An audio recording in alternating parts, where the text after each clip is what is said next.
these other. And today we are focusing on the mineral sector.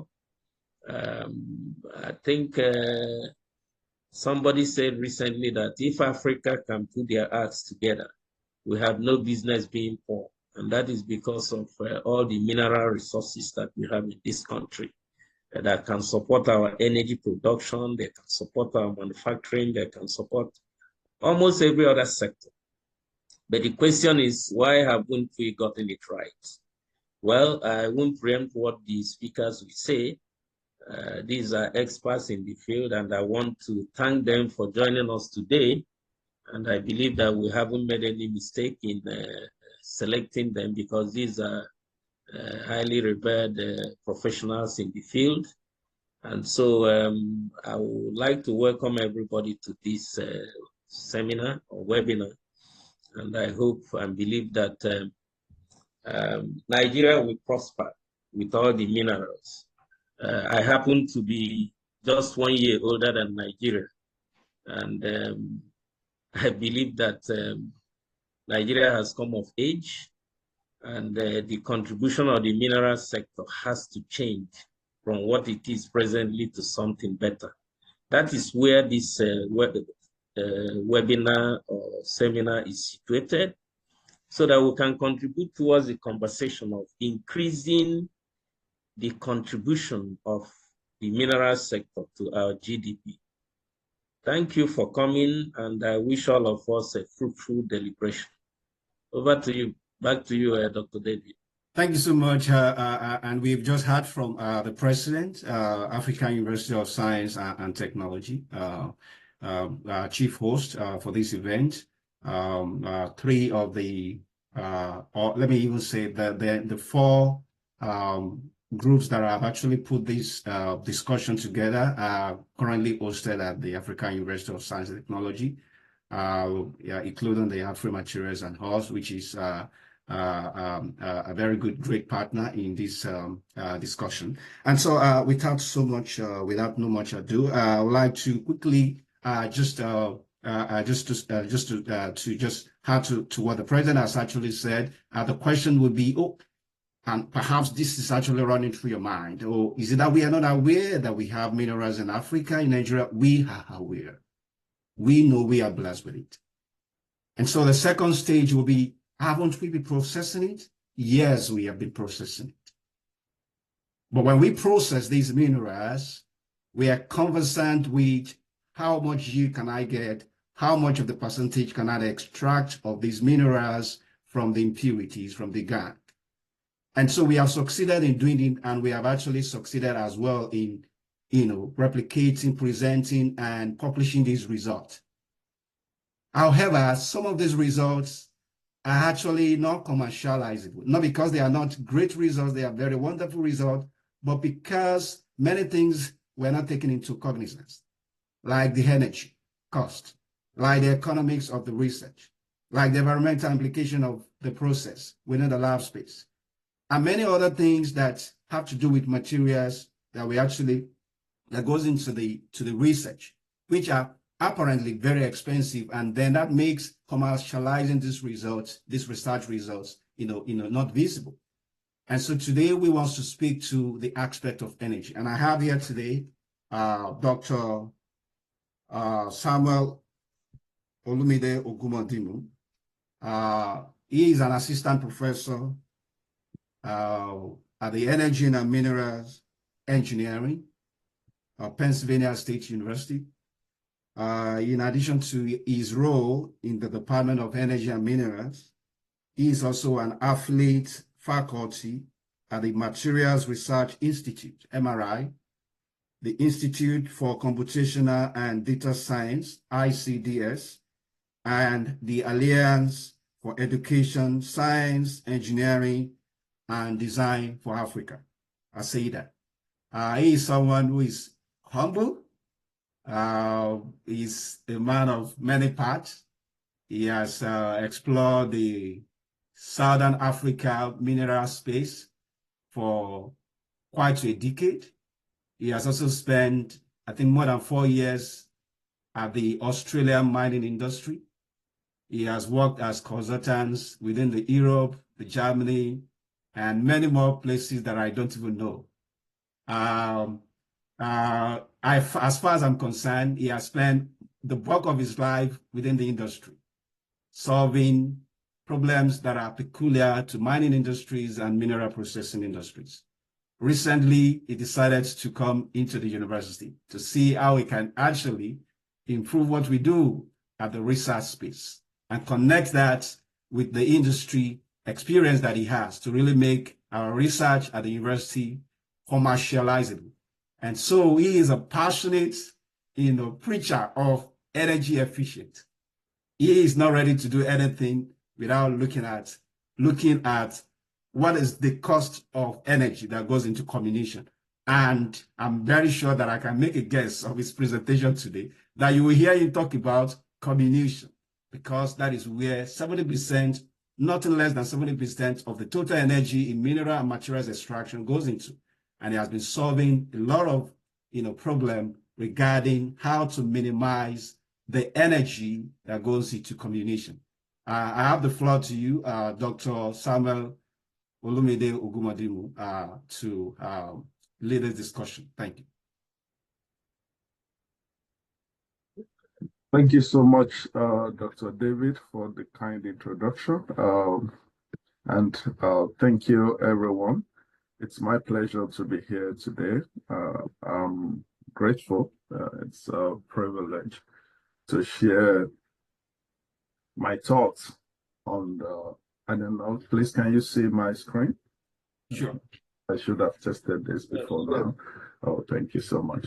How about now? Awesome. Perfect. Okay, thank you.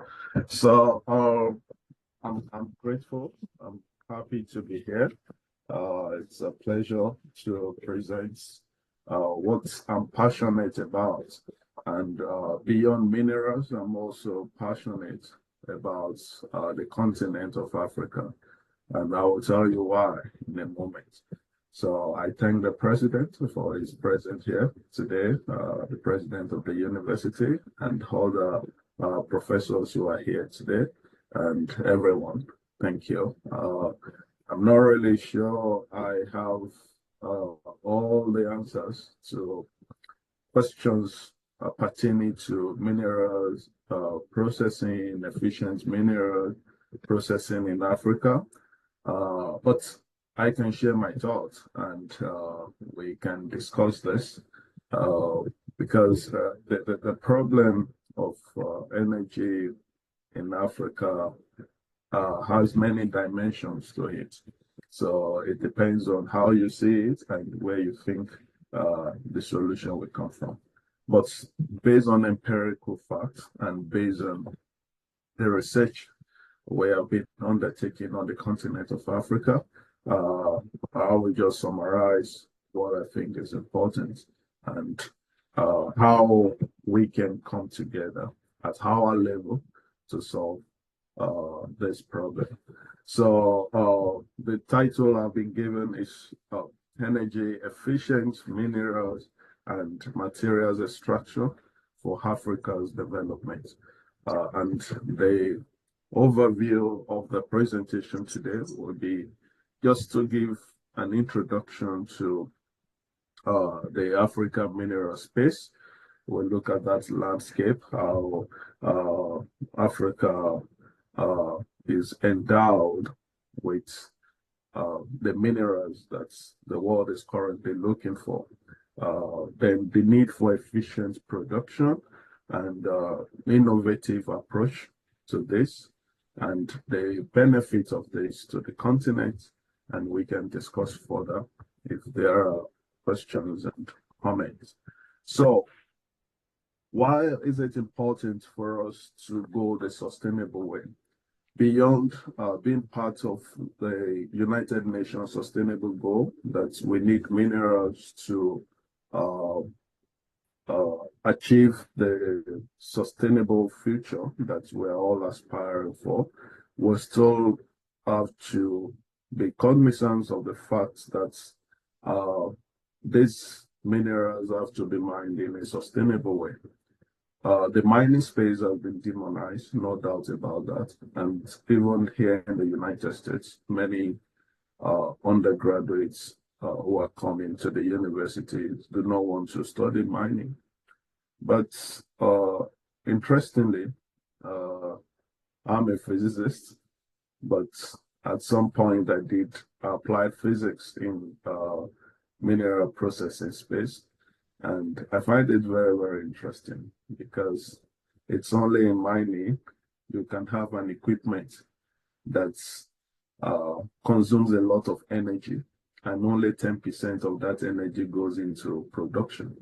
So I find it very, very interesting. And I was like, okay, what can we do to improve the efficiency in this space? And for me not to digress so much, in order to meet the United Nations Sustainable Development Goals, it is very, very important for us to consider smart mining. And when you say something is smart, it means that it has different ways by which it can improve, by which we can improve production without so much effort. So that's the way I can put it. So, and Africa needs to also join the trade in this space. And when we talk about efficient mining, people always think, oh, it's expensive, it's this, it's that. But honestly, there are lots we can do with what we have now, even without the policymakers, because when it comes to policies, there are a lot of issues that goes into that. But what can I and you, what can we do within our space to contribute to a sustainable future? So I'll discuss that also today. Now, the truth is, I'm sorry for the title. Why are they critical? The truth is that mining, the world cannot do without mining, and we already know that. Even so, though some people ignorantly say that maybe we should stop mining, but that's anyone who says that is just ignorant of where most of the technology we use today come from. For instance, if we're talking about renewable energy, for one wind turbine, 4.7 tons of copper goes into one wind turbine. So, and the whole bodies are getting lean, and you need more energy to actually mine all these minerals. So now, if we are going the renewable energy way, and you need minerals to accomplish this, does anybody think of auditing the energy that goes into producing 1 ton of copper and the carbon footprint of that? So, and how is that energy going to pay back in the long term? Like if we use like this wind energy now, 4.7 tons of copper goes into just one wind turbine. Now, can we calculate how long it would take for this wind turbine to pay back the energy that goes into its production in terms of renewable energy generation or production? That's one view. The second view is that if you look at the carbon footprint as well, so how are we going to get a renewable energy from a finite source of energy? That's the way we have to look at it, because the whole bodies are not replenishable. You are not getting them back. So I call them finite sources, just like crude oil. Nigeria is familiar with crude oil. But the truth is that the crude oil will not always be there. And that's why it's important what we do with it when we have it. It's just a matter of time. 50 years to come, well, if we will have crude, I don't know. because at the rate we are going, is a finite source of energy, so and so on. So it cuts across all space. The defense, like in the military in the US, a lot of rare earth elements goes into the production of military hardware. That's why somehow US still relies on some of their friends and their foes to get minerals. For instance, US rely on China to get the rare earth elements and so on. And even though they have their political differences, we all have laptops. About 66 minerals goes into the production of an average computer. 66 minerals and so on. If in our day-to-day activities, like we wake up in the morning, you brush your teeth. Brushing your teeth, you use at least 4 minerals. You have the fluoride, the niter, the silica, and so on. If you're a woman, you do makeup in the morning. About 5 minerals goes into that. Titanium, zinc, mica, iron oxide. Those are minerals that go into makeup. So now, so it cuts across all space. So we cannot do without mining. Let me just put it that way. So, and for us to ensure sustainability in mining is the only way forward. We have to mine responsibly such that we do not have so much environmental problems associated with mining, and also we do not we are responsible for our actions. Like whatever is going to be the waste from mining, we have to find a way to repurpose the waste and so on.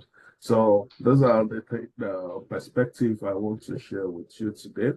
Other minerals that goes into renewable energy production.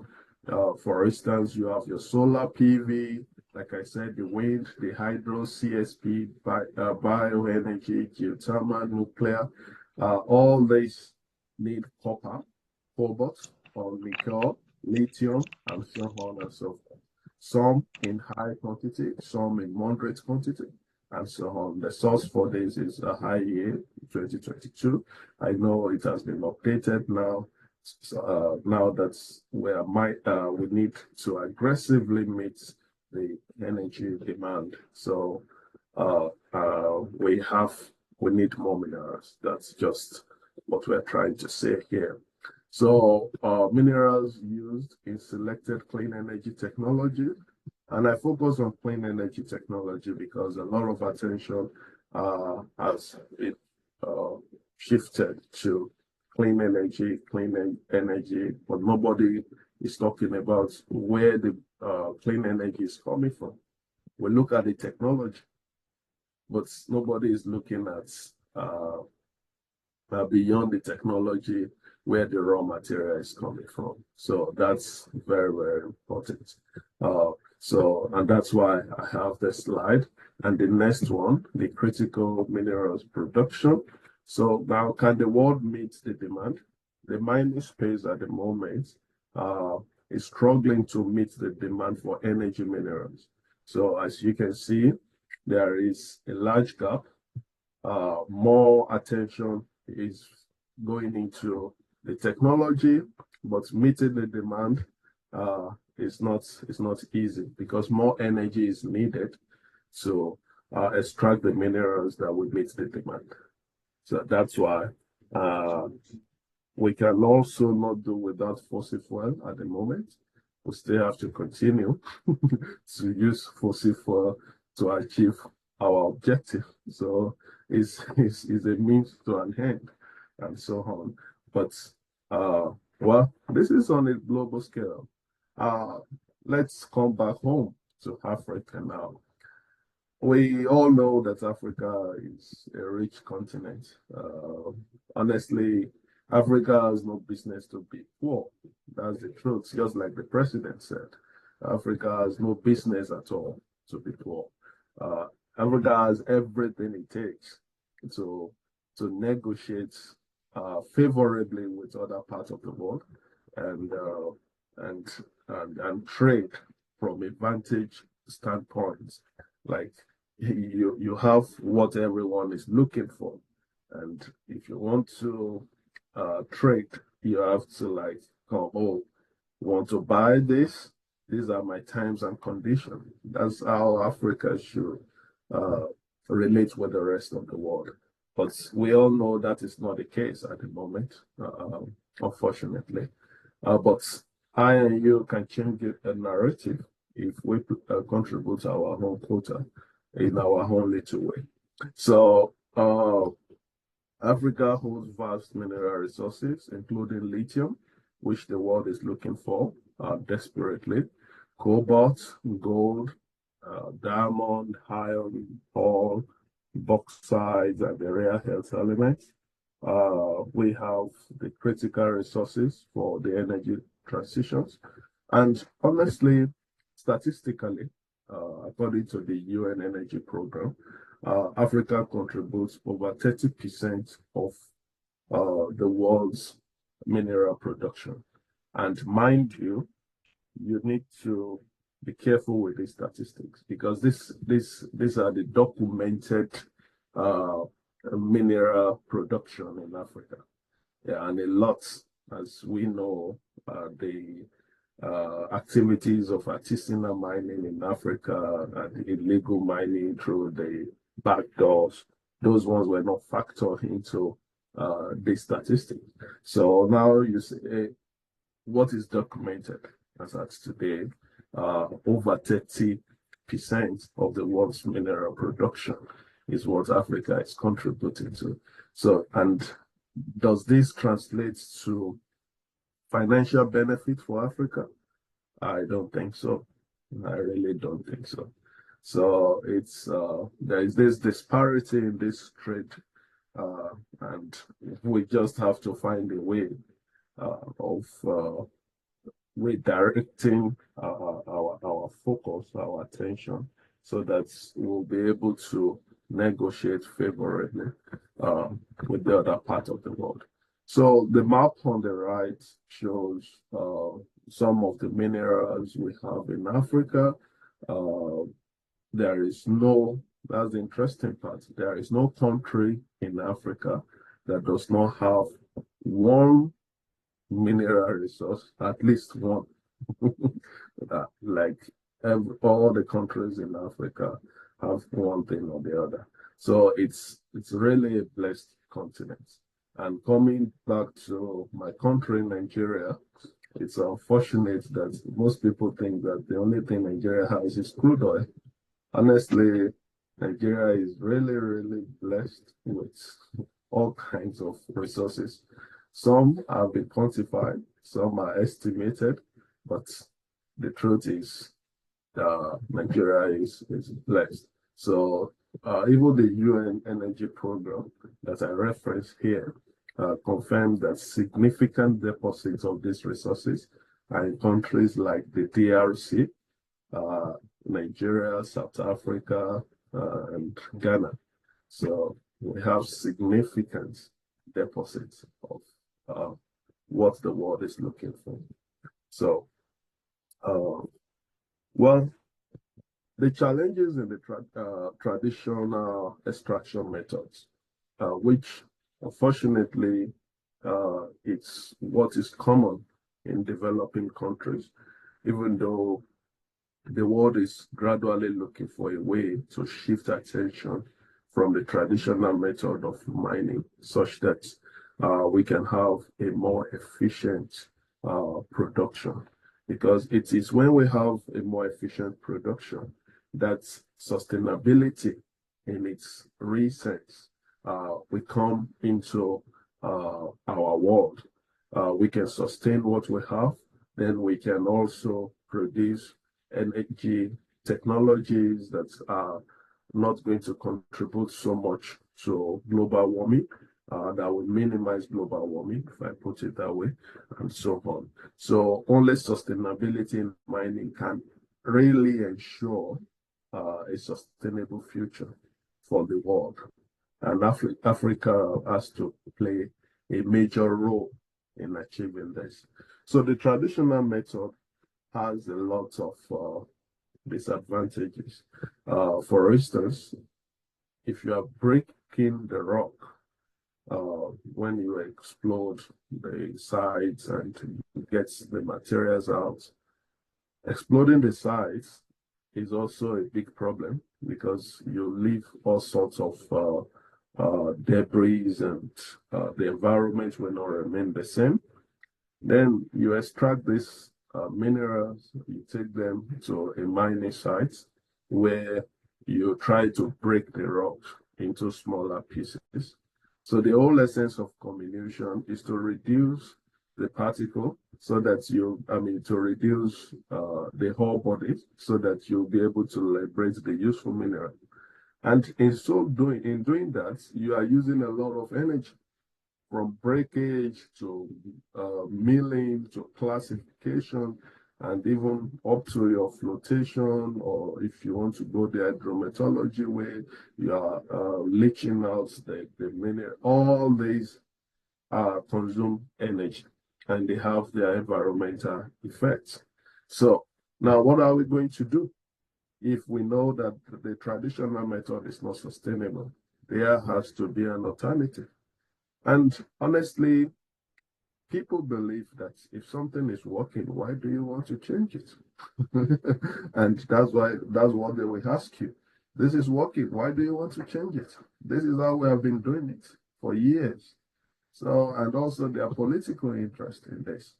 People produce these mills, these big mills. These are big companies. And they are not ready to change this, especially if the alternative is expensive. They want you to improve on what is on ground. Yeah, they will support you. But if you say, let's propose a different technology, no, then you want to touch the big boys. So there are a lot of dimensions to this. However, we have to start from somewhere. And the world is realizing the fact that renewable technology does not come from the space. They don't fall to the ground, and you cannot harvest mineral on the tree. So you have to mine the mineral, the energy minerals. So the world is coming to that realization, and now they have to, we're doing our best to recommend new technology, efficient production in mining, and also manage the legacy of mine waste. So we have to manage it and repurpose it for the benefits of our environment.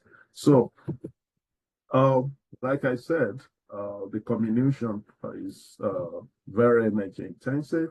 You have, currently it accounts for 56% of the mining sector, the total energy usage in the mining sector. Just breaking of rocks alone, 56% of that energy. And I can tell you from what I know that out of this 56%, only about 10% goes into production. The rest goes into waste. So now the process represents 3% of the world's generated electric power usage. So you can imagine the carbon footprint. And this process are in different stages. You have to break rocks at coarse level, then you break it further down to the fine particles before you can do the liberation of the mineral. And there are different equipment that you use at different stages. I know not everybody is conversant with the mining space here, so I'm not going to bother you with the technical stuff, but I'm trying to present it in a way that everyone will understand. So this is relatable, like energy goes into breaking of the rock in a nutshell. Now, apart from that, there are other problems. So it's not just the breaking of the rocks alone. There are other problems, and that's why we look at the social responsibility of mining. So at different stage, there is precipitation of heavy metals into our water bodies, and acid mine drainage. We have chemical processing pollution and so on. because the waste have not been managed properly. Now, in other parts of the world, you see governments try to hold these companies accountable, like you have to manage your mess. But in Africa, for some reasons, maybe including political reasons, this has not been the case. So the environment is being destroyed. The effects of artisanal mining in Africa can never be overemphasized. You see all sorts of heavy metals leaching into our water bodies, and people are drinking this poisons, and lots of things are happening.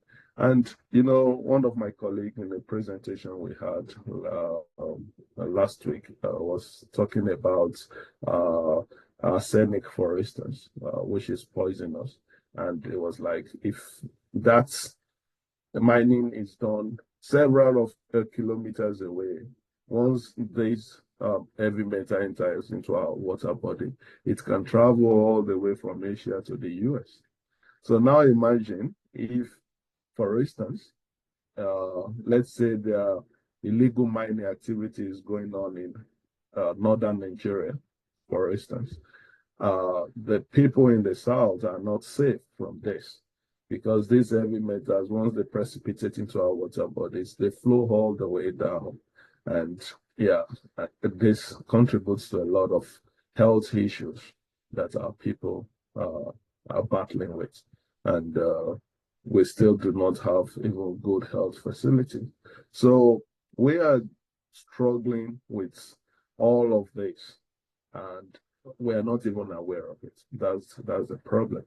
So the child labor in DRC Congo, where you have children being sent to the mines by the big boys, telling them to go look for minerals, and just polluting the environment, eroding our future away, because these are children in their productive age who are supposed to be in school, and so on. So Africa is battling with a lot of problems in the mining space. So there is no doubt about that. So, and that is why we are talking about efficient technology. Now, when we talk about technology, people always think about big investments in this space. Oh, you don't know what you're talking about. You know how much it costs to build a mining site. Oh, and so on and so forth. But the truth is this. Currently, mining activity is ongoing in all parts of Africa. Mining activity is ongoing. As we are talking now, artisanal mining are doing their work in different remote parts of Africa, and Nigeria is not an exception. And they are doing this, and they are doing it very well. These are experts in their field. They are doing it very well, including crude oil. Oh, we have the Dangote refineries and other refineries. There are some guys in the Niger Delta who are producing crude oil as we are talking, and they are doing it very well. So now that comes to what can we do in the African space? We can do modular mining or refinery and so on. That is really, really good. And that is where the energy efficiency part will come in. Like, you can manage this at small scale at different parts of Africa, and we'll be able to do lower energy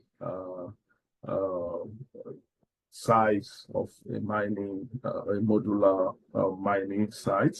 And if we do that, we're going to reduce reliance on expensive and environmental damaging energy sources. Then we will reduce carbon footprint. Then we'll ensure sustainability, and by so doing, we will achieve the global sustainable goals. So, and energy efficient production will involve some kind of repurposing, no, not repurposing, it will involve some kind of redesigning the mining equipment, because you already know what you want. And what we want is get the rocks out, break the rock into smaller pieces, then liberate the mineral and control the waste. Now, it may look like you need to have a PhD to do this, but I can tell you some guys are in some parts of Africa right now doing the same thing, and they are producing the same mineral and they are selling it to the world. So I was in Dubai some years ago and somebody was showing me something. It looks like they wrote Samphara. And I asked, and the person was like, do I think that's an Arabic word or something? He said they're actually referring to Samphara gold. And I was like, no, I don't think so. And I was like, I'm serious. This gold came from Nigeria. And out of curiosity, I have to engage one of the guys there. And they said, no, this gold actually came from Nigeria. And these are very good gold, very high quality gold. And those golds were mined in Nigeria. Not that they were mined somewhere else. They were mined in Nigeria and taken out of the country. So you really do not need so much to do it. It's just for us coming together as stakeholders and across different sectors and coming together to design a robust system that will work for Africa. You don't need so much investment in this. It's to just improve on what we have on ground and control the waste and make it more efficient. And that's where I and you come in. So this innovative approach, there are different types, there are different ways to go. The technical part, which I'm not going to say so much about, will involve, for instance, mechanical activation, which is one of the things we do here at the Pennsylvania State University, where we try to just use mechanical activation and mine lixiviants to extract useful minerals without going through the elaborate process of having different stages of the flow chart. We just have to like mill and also mechanically activate the mineral and leach it with ordinary water or mild acid if we have to use acid at all. So it's a selective approach by which we can remove mineral and also without having to deal with enormous waste from the mining sector. That's one way, and that approach has been forever. It's not that we are just developing it. But the problem with that approach is that before now, that approach is very energy intensive because people mill for days in order to get to the point of activating the minerals. And if you look at the energy that goes into milling, it's too much. So they say this is not sustainable. But currently, with the development of technology, we can start probing into the physics of breakage, and which is one of the things we do. If this sector is energy intensive, the comminution space, why not start by looking at the physics of particle interaction? So we know what happens at that minute stage when particles collide with each other, and we'll be able to like map out the different regimes of flow that we can experience in a mill. And this include having the kind of impact energy that will break a rock, and which is the best way to break a rock. And that's why you see some people in Abuja, they use their hand like this to break rocks. I spent some time in Abuja, so I know what I'm talking about. They can use hand and hammer to break rocks that even big truck will come and pack. So they are doing impact energy on the rocks. So, which is a good way to break rock at that level. Then the other thing is that when these particles are getting finer, it's difficult to break them with impact energy. You have to shearing. That's why when you are pounding something and when you are milling something on the stone, These are two different stress that you are applying on the material. So if you are pounding, you don't want it to go so fine. Maybe you want to have your yam and some sauce. You just pound the pepper. So your aim is not to make it very fine. Your aim is to just match it and make breakfast. But when you go the way of milling on the stone, you are milling, you actually want it fine. So this is just basic technology that we have been using forever, that our fathers invented. And so it's the same that we take and we're looking at how can we use this to explain this phenomenon of breakage. So we need sharing at some point, and we also need impact at some point. So we identified those two, that impact and sharing is going to work in either breaking the particles or milling and so on. So now we also look at bioleaching. How can we use microorganisms to leach out minerals? That's also a sustainable way, especially when you are dealing with legacy of waste for mining activities. Then we try to encourage dry processing, such that we will not have to deal so much with water. Because the problem is when you use so much water, to control the water is always a problem. Big countries have tried to build big tailing dams. And unfortunately, recently, one collapsed in Brazil and almost wiped out a whole village. So because you build these dams and they can fail. So you cannot just build dams and store waste in the dams. You have to find an alternative use for them.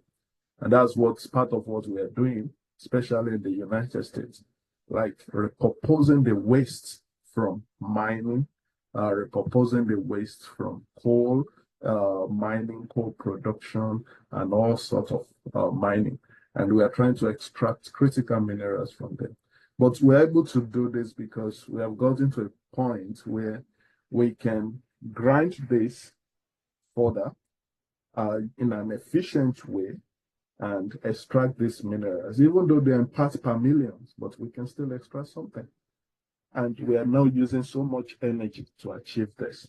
So, let alone on the continent of Africa, where you have the abundance of these minerals. So, there are a lot of ways we can do this in a sustainable way. Then also, we try to use solar, because most mining sites are in a semi-arid or arid region, where you can easily use solar energy to complement the energy usage of the mining sector for the mineral processing.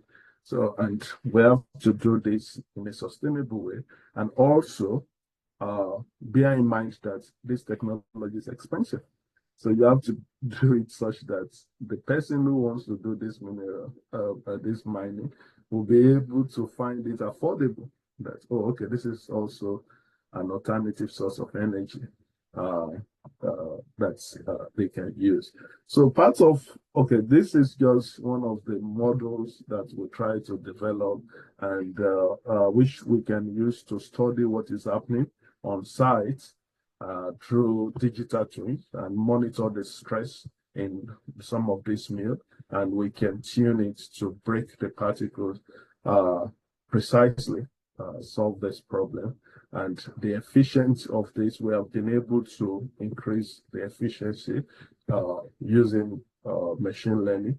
And we're still working on the model, but we have some hydrodynamic models that can be integrated into our computer and the flow sheet for mining. And real time, we can monitor what is going on site and improve the efficiency of this mill. So these are just part of what we do. We look at this model, this mechanical activation model. The area I highlighted red here is part of different stages of leaching out lithium from maybe clay minerals, for instance. And that will include spodumene and so on. we can potentially use mechanical activation to reduce the flow sheet and to reduce the energy that goes into that. So that will make the lithium really from a sustainable source. And also coal, fly ash, and stuff like that. We look at the critical minerals in them. So the waste that we have on the continent as a result of artisanal mining can also be repurposed to useful energy production. So that's the point I'm making there. So these things are doable. We have started and we collaborate with many researchers on the continent who are currently working in this space, and we need everyone to come on board and let us solve our own problem the way we can solve it. But if we wait for someone to come and solve this problem for us, that time will never come. And that's the truth. Because everybody wants something for themselves. So nobody's going to care where it comes from.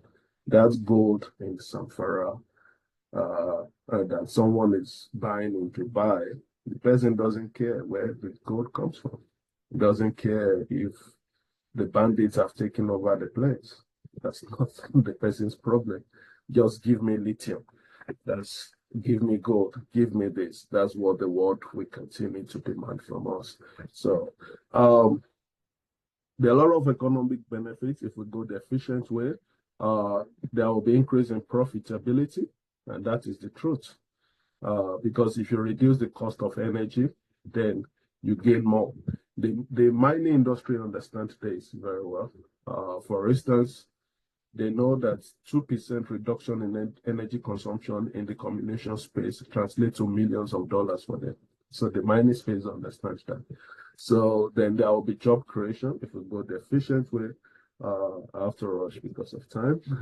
Then also when we learn to do things the right way, you see that investors will come.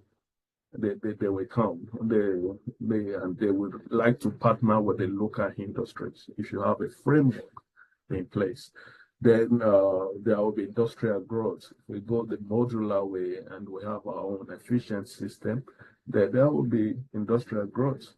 And also there will be energy security. This is really, really important. So environmental and social benefits, there will be reduction in environmental degradation. We will have cleaner water, and there will be improvements in health, generally the well-being of our people.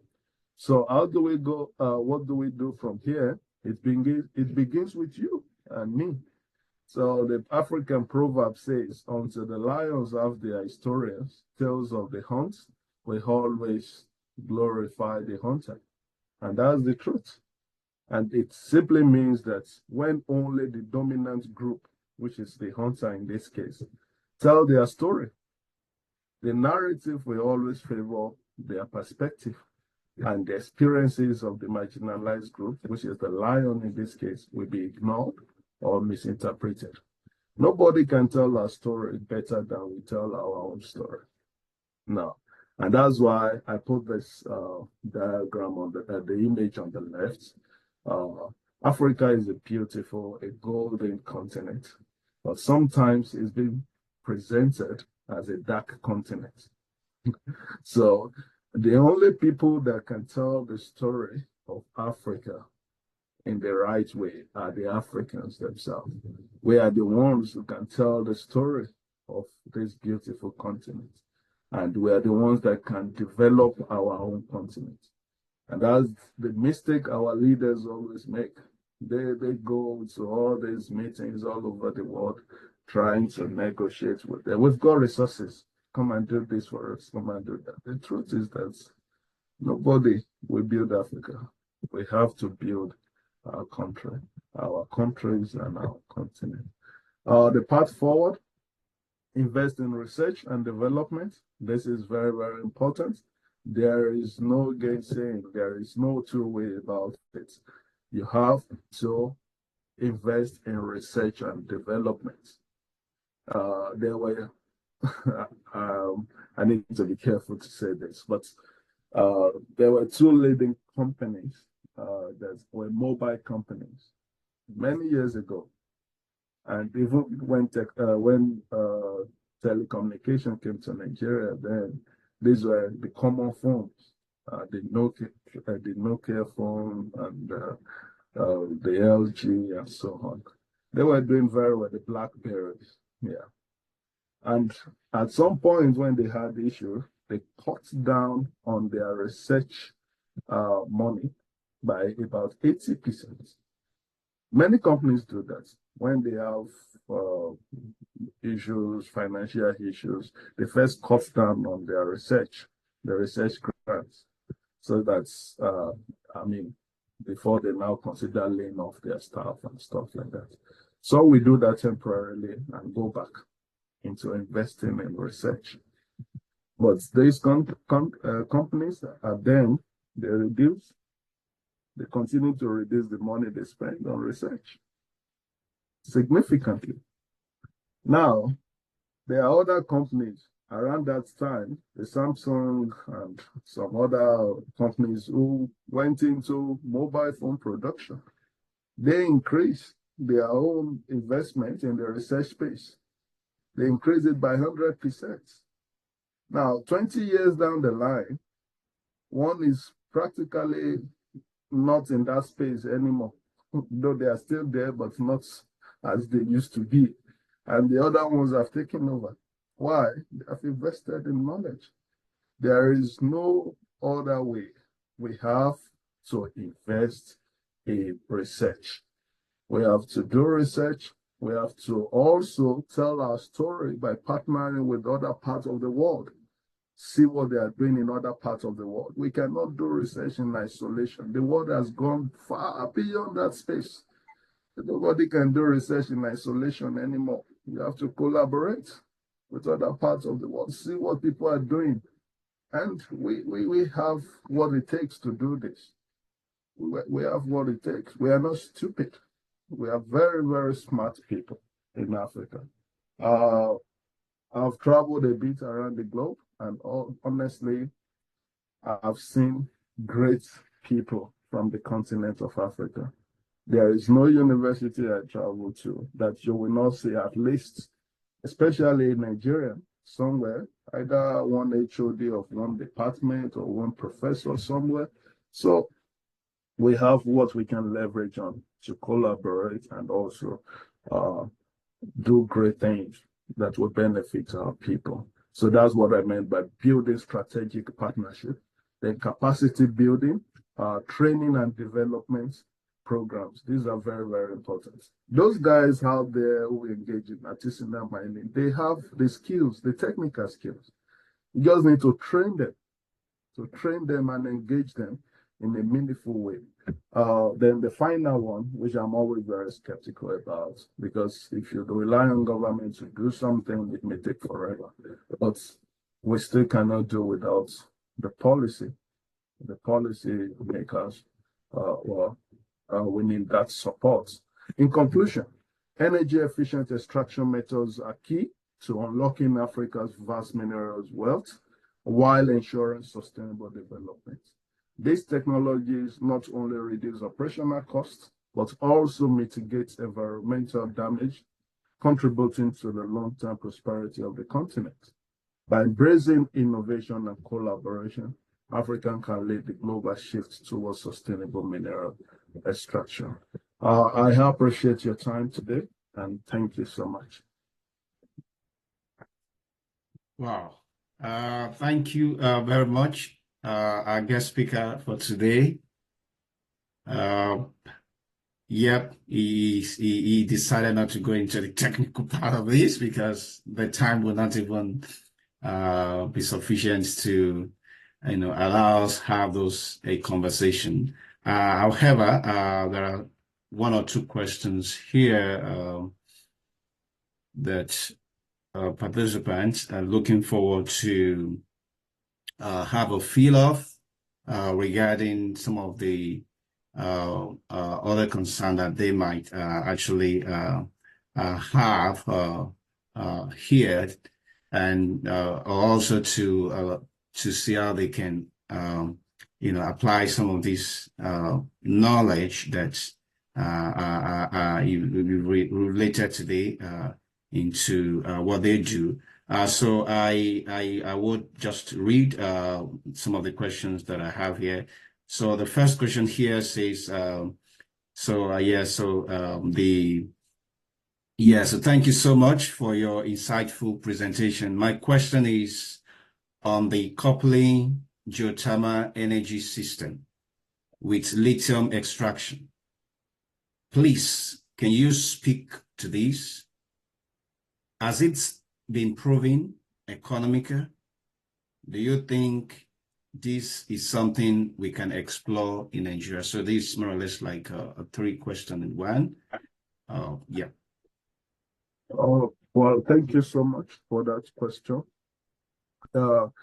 Well, geothermal energy can be classified as a renewable energy.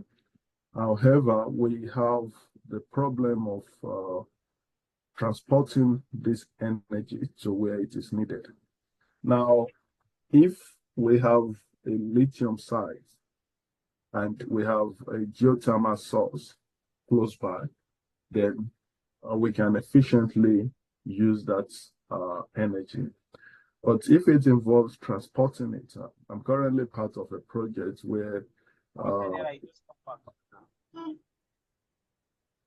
we're looking at using this source of energy to like do something at small scale here in the US, especially in the mineral processing space.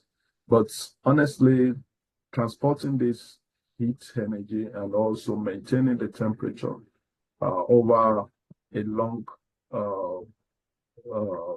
distance is not going to be easy. A lot will go into that. But it's achievable in the African context if we have this source of energy close by. But transportation will be an issue and keeping this energy. But theoretically, yes, it is possible. But practically, we have some challenges. So if it's economical, I would say it depends on so many factors. But if we have any source that is close to production site, then we can potentially explore that. The other issue, for instance, in Europe, they use nuclear power to also generate heat, and they transport this heat energy to homes during winter. They do that. They are not as big as our landscape here in the US, where it will be very, very difficult. So Europe, because it's a bit compact, they can do that and harness this energy from different parts of Europe and concentrate it on a central distribution where they transport this energy. But the technology has not matured to that level globally. But I still believe that we can do a lot of research in that space, especially as it relates to Africa. Thank you. Thank you so much for your response to that question. The second question that we have here, it appears our problem are so huge in mineral processing space. Understanding the fundamentals of the breakage and the energy minimization. Is it the knowledge or the capital, perhaps resources is trying to refer to? Is it knowledge? Is looking forward to know what is missing? Is it knowledge or the resources that we do not have, or the ignorance of which benefits these minerals has to Africa and Africans? Yeah, I understand that there's still a lot for us to learn in that space. But honestly, I really do not think, I would not say that knowledge is not part of it, because it's important, and we are all acquiring more knowledge every day to become better. We can't stop learning. So there are a lot of innovation that will be needed in that space. However, mining has been done on the continent of Africa from only God knows when. So from the days of our forefathers, they have been mining all sorts of things. For me, it's a family business down the line for generations. That's what we engage in. So they've been doing it forever. Do we need to improve on the efficiency? That's true, yes, because a lot of energy goes into that and the production is low. So we need to improve on the efficiency. We still have a lot to learn. I agree, a lot. But based on what we have done now and where the world is going, we really need to stand on the shoulders of the giants. So a lot of work has gone into this space. Then we can take this work that has been done and now use it for our own benefits. And how we can do that, with the machine learning, algorithm, digital twin, the research will be very, very interesting in the future because it's very easy to just bring together all the knowledge in a particular space and you can see the missing gap and see how you can quickly use that to your own advantage. That's where the world is going now. So what we have at the moment in the knowledge space, I think it's more than enough to tackle or to begin to tackle the problem we have in Africa. That's the point. And as we proceed, we improve on it. So I don't know if I answered that question, but that's my thoughts on that. Yeah. Thank you so much. The questions are coming in, and we are also looking forward to keep to the time. So I will like to just go ahead so that I'll be able to speak out the question posted by everyone here. So here also you got an appreciation for a very nice presentation, and the question that follows is, how can small mining corporations truly minimize the operation costs in mining operation on the continent through investments in renewable energy systems, such as the use of artificial intelligence, the use of Internet of Things, IoT infrastructures, given that these have high initial investment? Well, in terms of investment, I think we just need to show that we are serious. Collaboration will be the way to go. I listened to one of our presenters that I said he is a UK professor and he has done a lot of work on the continent of Africa. And I asked him a similar question. That's, where do you get the resources you use for investing in solar and all sorts of things that you are doing on the continent? But I realized that from his response, I see that you just have to start something and see. And once you have a framework, then it will be very easy for you to get people who will be interested in that concept, especially for Africa.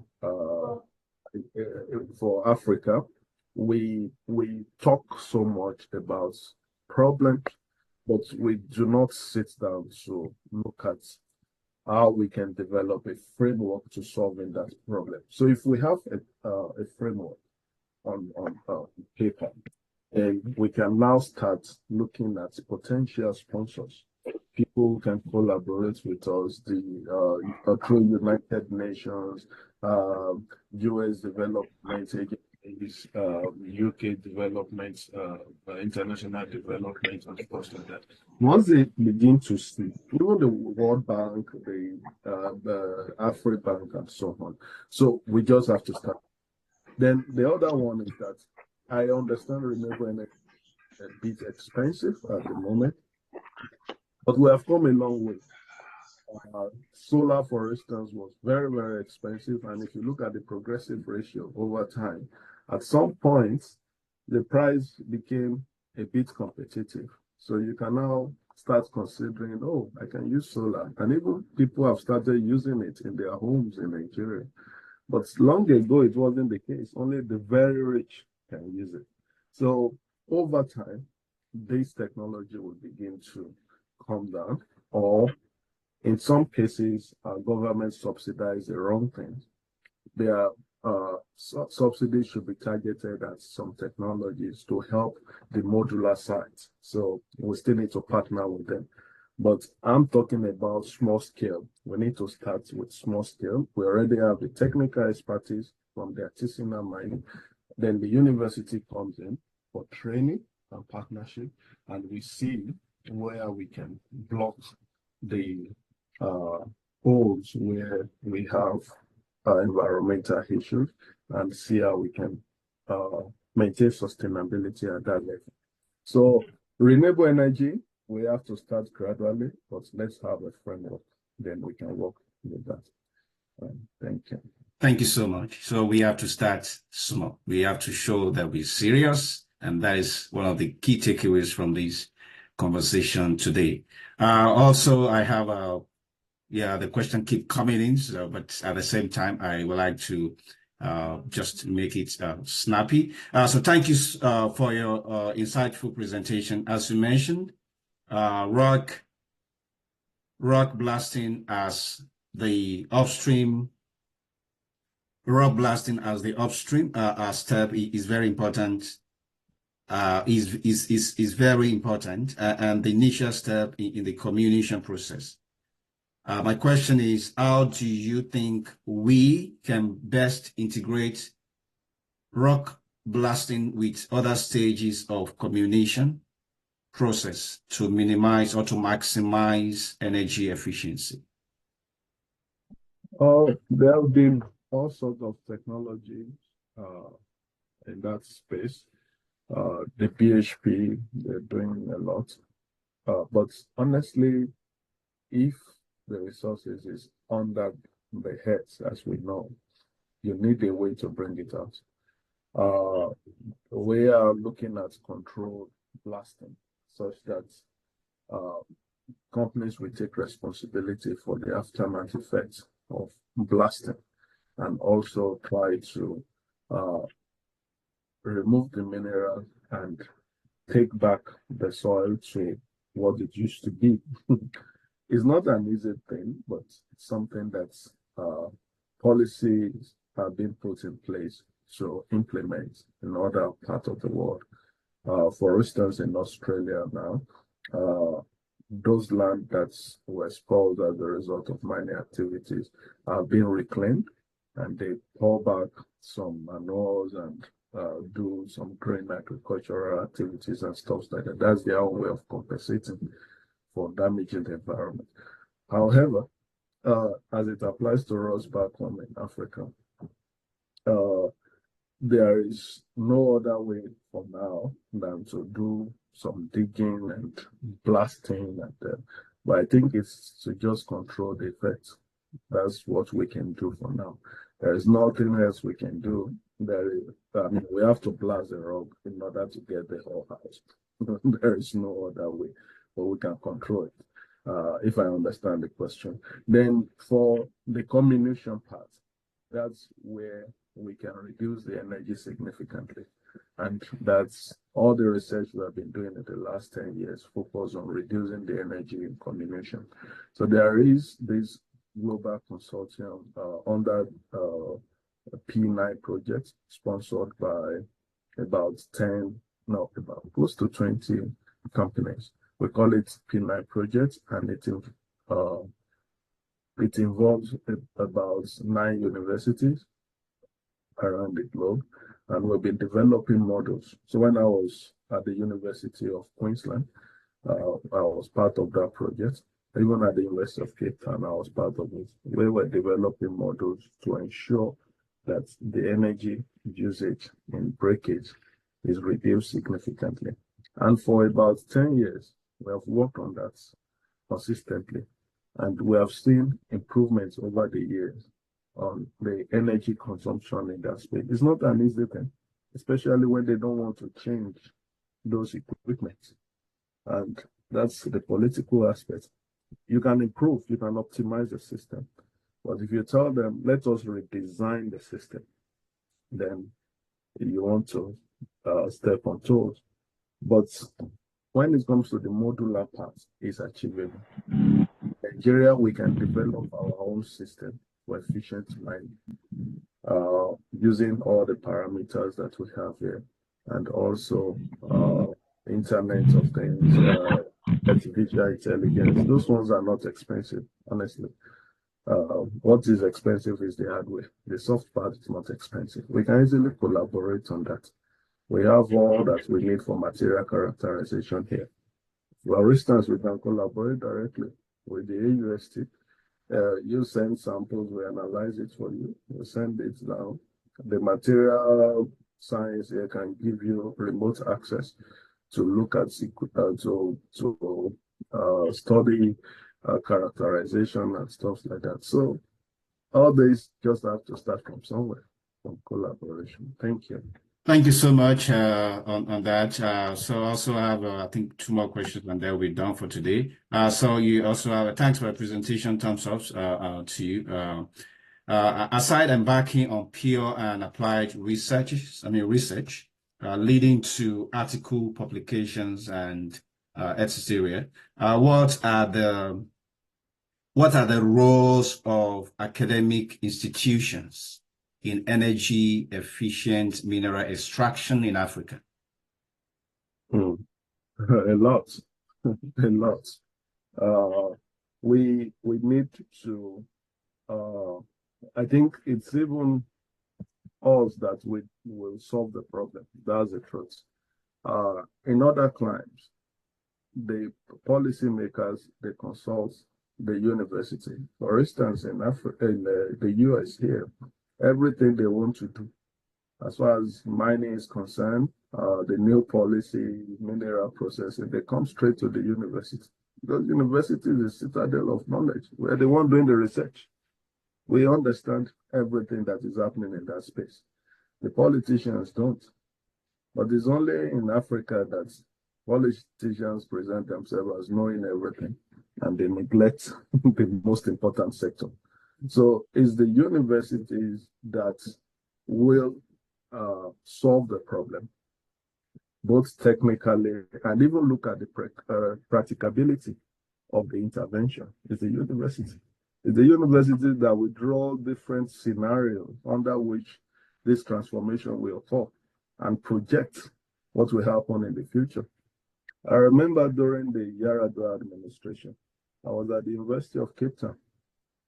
I was talking about Vision 2020, and we did some modeling for the Energy Commission of Nigeria on what will happen in the future under different scenarios and how we can achieve that. I think Vision 2020 has been 5 years now. This is 2024. Nigeria plans to be one of the best 20 economy by the year 2020. That was the vision. I don't know where we belong to now, but obviously that vision, we didn't achieve that vision. And it's because politicians tend not to work in tandem with facts from the university. It's only the professors, the researchers who can tell the government that this is what will happen. And if you all work under these conditions, you will achieve this. So, yeah, the university has a lot to do. And that's why we talk about collaboration. We talk about studying the problems on ground. I know people who are currently, even Dr. David is also looking at the mineral space in Nigeria. Effect of artisanal mining on our water bodies, on the environment, and all those things. So, yeah, for me, we have a lot to do, and it's through research and development. Thank you. Thank you so much. So thank you so much. I will only just take 10 more minutes, 5 more minutes so that we can close this We have already shoot out of our time, 5 minutes, so we just take maximum of 10 minutes, and then we have 5 more minutes. Hopefully that we are able to wrap up here. So I just have some comments here. I know it will be very useful, and because I know it's taking some effort for the scholars who have actually put those comments here also to type them. So I would like to just request that I read them quickly, and then as we quickly tie it up today. So thank you for your presentation. This is coming from Dr. Ayakoa. Dr. Tony Ayakoa. He said, thank you for the presentation. I want to align myself with possible solutions as follow. One, a generation of database of materials and minerals research findings, which Raw Materials Research and Development Agency and Nigeria Materials Society can champion. I think recently, as researchers, as university, we were part of this. I think Liab actually consulting work with the raw materials to develop database on these. And I remember I'm also one of the researchers who worked with them for Taraba State. And I think this has begun, and I think we can continue to push on this, and then to see how we can have a robust database. The second point, our second comment is tertiary institutions to adopt solution-driven research. This may involve reaching out to local industries to ascertain their challenges in sourcing their faulty and broken parts. Third point, establishment of industrial hubs that will address issues of pilot plants to commercial stages. And the second and the third point is also one of the key things that we are doing at AUST for the DAM Minerals and Materials Research Group. Currently, we are developing instructional material for which we are going to be engaging the artisanal miners. We'll be showing out some call for workshop training of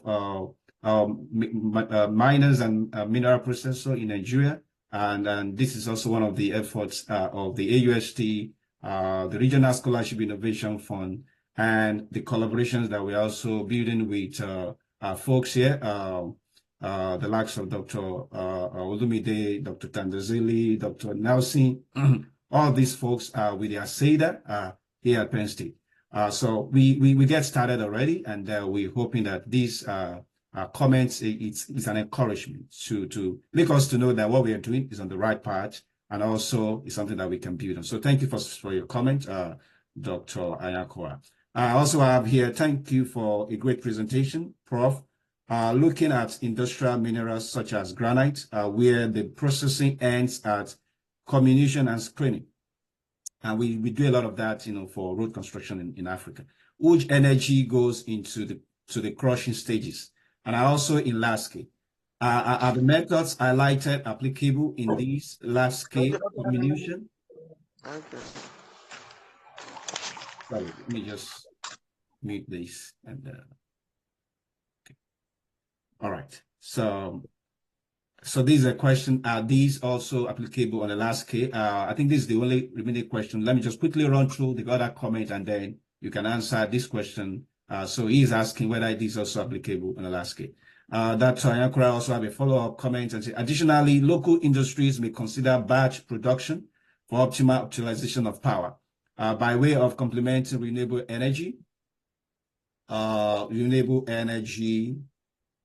with public power. This has helped some companies recently. I'm very pleased with your suggestion of modular applications, which I recently applied to effluent disposal in Nigeria.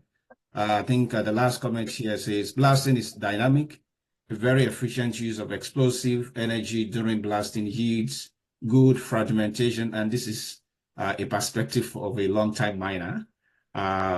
So maybe perhaps you can also just speak to this comment. Blasting yields good fragmentation, which saves a lot of energy during comminution. The challenge is also that a small fragment of the explosive energy is used while the rest is wasted in undesirable effect. We have a comment. Thank you, Dr. Lumide from Blessed Joseph. And I think that's all we have for today. So the question is, we do that for granite and the likes, and so and much energy goes into that. It's all these recommendations also are useful for large scale application. I think that's the question. All right, thank you so much. Thank you so much, Dr. David. Well, the interventions that we are developing is actually for large scale production.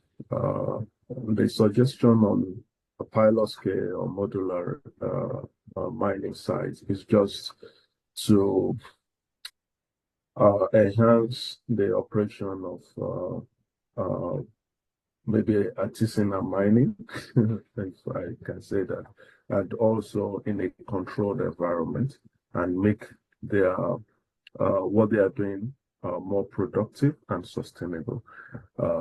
We just have to empower them, because this is what these people know how to do. They just lack training, and they don't understand the effect of what they do on the environment. So we encourage modular mining sites with just the basic, and also try to improve on the efficiency.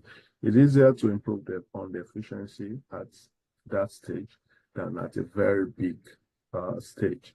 So when you are talking about, I've seen mining sites that are like a city, like in fact, there are many in Australia.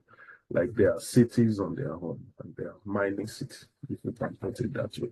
So when we talk of production, we are looking at production at that level, and a lot of energy goes into that. And regarding blasting, for surface mining, yeah, you can say, yeah, if you blast efficiently, you can have the size fraction that will be reasonable and reduce comminution. But when you talk of underground mining, it's very, very difficult, because you have to control the blast down there. And there are a lot of things you factor in. So in fact, sometimes when you want to blast on underground, you have to use certain equipment that can bring out the rocks in heaps, such that you are not going to collapse the whole system on the underground. So, but for surface mining, yeah, maybe you can, if we blast properly, then you get the right size fraction that will be useful. The other thing that I want to say is that in Africa, a lot of things is not controlled by the government. So people use all kinds of things. For instance, for gold production now, a lot of artisanal miners still use mercury for gold production. Nobody is monitoring what they do. Nobody is controlling anything. In other climes, there are some kind of things that you cannot use as a miner, and everything is controlled. Every stage is controlled. So we need to look at the environmental effects of this. It's very, very important. And I'm still advocating for empowering people with the grassroots, training them, and designing small and efficient systems. Thank you so much. Wow, thank you so much for this very elaborate discussion, very insightful, and I really want to appreciate everyone.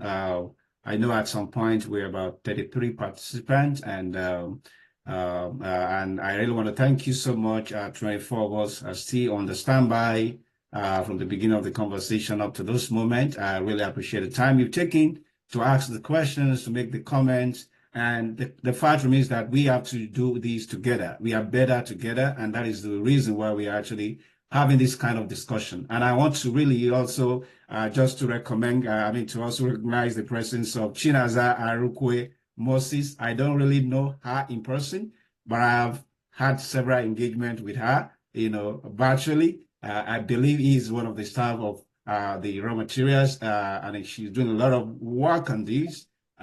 With also a team, and I must say, Nigerian government institutions and are really not settling for anything less. We're trying to see how best we can actually get these done. However, one of the things that I've sounded time without number in this discussion today is collaboration. Collaboration is very key. And one of the reasons why I've actually realized that typically Africans don't want to collaborate. And it's just because we have developed this kind of mentality of working alone. We've developed this kind of mentality of competition and not complementing each other. And so this is one of the things that we must gradually get ready to jettison and work together as brothers and sisters. It doesn't matter who know the more. It's not relevant who know the most. The question is, for example, myself and Dr. Olumide, we have been learning from each other. He's from the industry with so much industrial experience. Now he's in the research space. I'm a kind of a person that have, very 1 or 2 years industrial experience with the bulk of research, experience. And now we're learning so many things that are actually doable at the industrial scale, and also that which we can actually start from the laboratory scale. And so we must work together. We must collaborate together. We must jettison what makes us who we are as individuals, and beginning to seek for how we can have collective success. And that is one of the ways that we can actually compete with other continents of the world as Africa work together. And so thanks so much for this opportunity. I'm glad to also mention to you that hopefully 30th of October, we will be inviting you again. At that time, we will be speaking on, this is what we'll be talking about. Hopefully by October, we'll be talking on this topic, atomistic modeling and simulation of minerals and material system. For people who are in computer, I know you'll be interested in knowing how can we begin to apply, and all what we are saying is that we want to make things energy efficient. And we will be bringing on board as well one of our research collaborators, and he will be speaking to us on this topic for the October edition.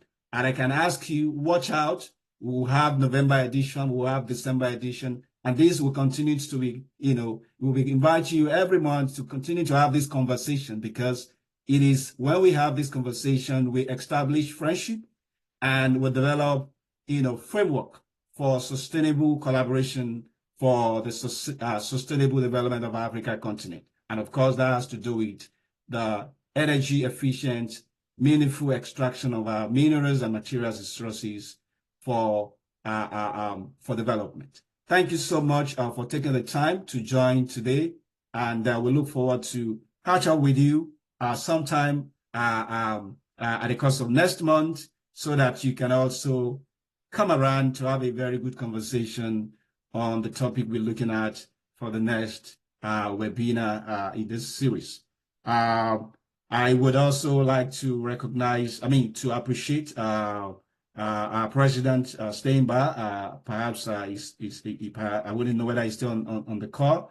We thank you so much for giving us the opportunity to have this conversation. For everyone who were able to join, we want to say thank you. For every directors of institutions in Nigeria, in Africa, we are glad to have you. This is the first of the series. We are hoping that at some point we're able to have more than 200, 300, 400, participants talking about what is precious to Africa. And on a very good note, I also want to thank, even though we are becoming very close, but I will not make that mistake not appreciating our guest speaker today. It's a privilege to have you talk, to this topic, and I know it's one of the things that you're passionate about. We will continue to bring you on board to make us to see reasons why we need to talk about energy efficient when it comes to materials and minerals extraction. And to everyone, I really appreciate the time you've taken to come and have this conversation today. We would love to see you October 30th, as we discuss again the application of computer. Everybody's talking about AI, IoT, and so on.